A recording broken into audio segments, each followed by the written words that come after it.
Hi everyone, it's Simon Abbott here with episode 6 of Q&A with QuneUp.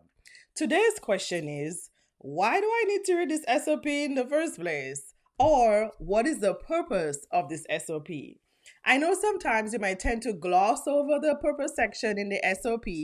However, it's necessary to ground the reader early on as to why they should be reading this SOP in the first place. Purpose statements also need to be short and to the point.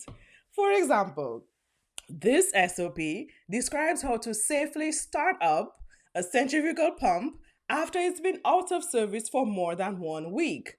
The purpose statement sets the expectations for the rest of the SOP. Let's pull out some keywords from this purpose statement. Safely. I'm expecting some mechanical and electrical safety considerations. Start up. This SOP is telling me how to start a pump, not shut it down, not prepare it for maintenance, not how to isolate it, not how to connect power to it, but only how to start it up. Centrifugal pump. This SOP applies to centrifugal pumps, not to air diaphragm pumps, not to piston pumps, not to positive displacement pumps, not to some pumps. This SOP only applies to centrifugal pumps. After, that's a key qualifying statement.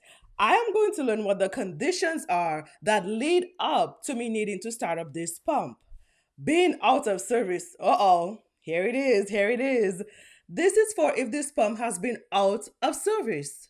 But for how long? More than 1 week. We get our answer in the final few words of the purpose statement. Just one sentence can hold so much value to the reader. Hope this breakdown was helpful. Stay tuned for next week's episode where we look at the scope section of an SOP. Thank you.